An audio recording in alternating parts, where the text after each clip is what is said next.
10 milhões de dólares para sua pesquisa. Em 1956, a corrida espacial e armamentista da Guerra Fria estava no auge. O exército americano estava desesperado para investir em novas tecnologias bélicas. Com o financiamento americano clandestino, começou a construção do disco voador supersônico.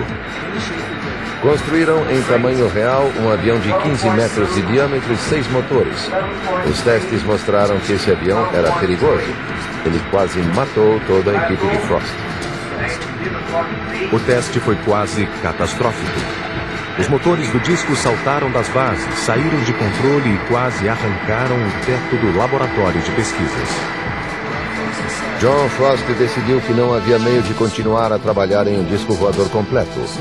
O projeto supersônico foi então abandonado ou adiado para que ele construísse um veículo menor, que viria a ser o Avrocar.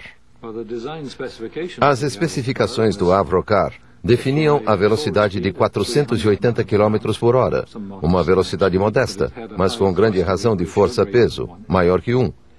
E deveria voar a 9.000 metros de altitude e decolar e aterrissar verticalmente. Em 1957, o modelo protótipo de Frost finalmente recompensou o investimento militar americano nesse projeto. O Avrocar era um veículo de teste em escala reduzida. Primeiro, ele servia de veículo de teste do avião supersônico que ainda estava no laboratório. E segundo, poderia ser o jipe voador que o exército americano havia pedido. Armado, ele poderia ser usado no campo de batalha.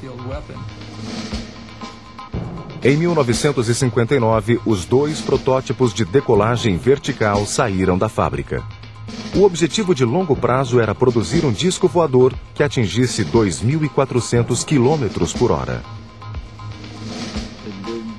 Ele voou pela pista, degelou a pista muito bem, jogou gelo e neve para longe.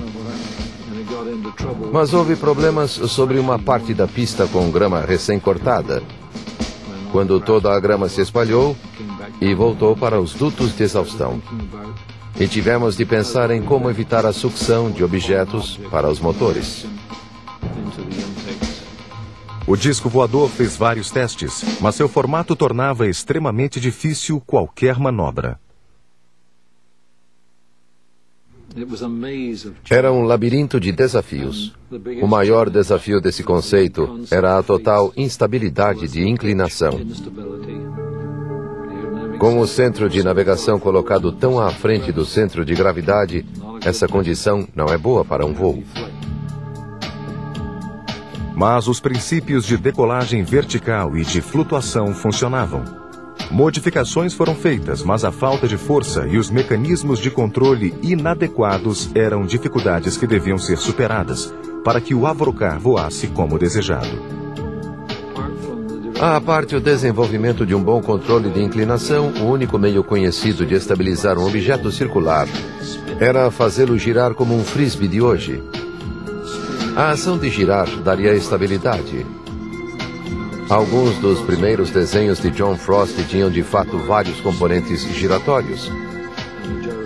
E pensava-se que o poder giratório desses equipamentos daria estabilidade a aeronaves que deveriam voar a 3 vezes a velocidade do som.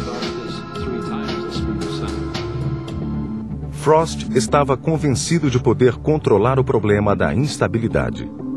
Mas os americanos insistiram em acrescentar uma cauda. Frost achou que isso seria deturpar o conceito original.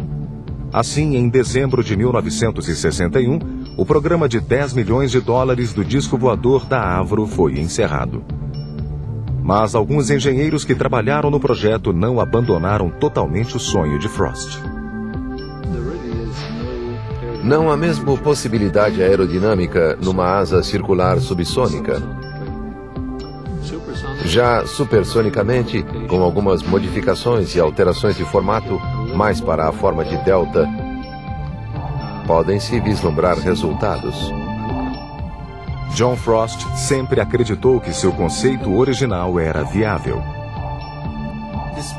Apesar dos maus resultados dos testes do Avrocar, o trabalho que John Frost havia dedicado ao projeto supersônico mostrou que ele poderia ter voado.